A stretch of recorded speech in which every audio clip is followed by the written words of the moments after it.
നമസ്കാരം. Irene pension ന്യൂസിൻ്റെ പുതിയൊരു വീഡിയോയിലേക്ക് എല്ലാവർക്കും സ്വാഗതം. ആദ്യമായി കാണുന്നവരാണെങ്കിൽ സബ്സ്ക്രൈബ് ചെയ്യാനും അതുപോലെ തന്നെ ലൈക്ക് ചെയ്യാനും മറക്കരുത്.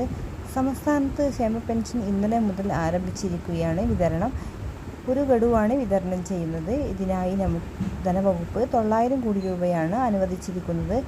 1600 രൂപയാണ് ഓരോ ഗുണഭോക്താക്കൾക്കും പെൻഷൻ ലഭിക്കുക.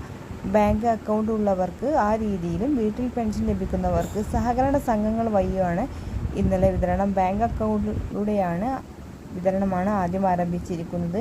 കൈകളിലേക്കുള്ള വിതരണം വരും ദിവസങ്ങളിൽ ആരംഭിക്കും.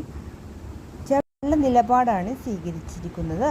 ഇന്നലെ പെൻഷൻ ലഭിക്കാത്തവർക്ക് ഇന്ന് തീർച്ചയായും പെൻഷൻ ലഭിക്കുന്നതാണ്. അക്കൗണ്ടുകളിലേക്കും കൈകളിലേക്കുമാണ് തുക. വരും ദിവസങ്ങളിലെ പെൻഷൻ വാർത്തകൾക്കായി നമ്മുടെ ചാനൽ സബ്സ്ക്രൈബ് ചെയ്യാനും അതുപോലെ തന്നെ ലൈക്ക് ചെയ്യാനും മറക്കരുത്. അതുപോലെ മസ്റ്റർ ചെയ്തിട്ടുള്ള 2023 മസ്റ്റർ പൂർത്തിയാക്കിയ എല്ലാ ഗുണഭോക്താക്കൾക്കും അക്കൗണ്ടുകളിലേക്കും കൈകളിലേക്കും തുക എത്തിച്ചേരുന്നതാണ്.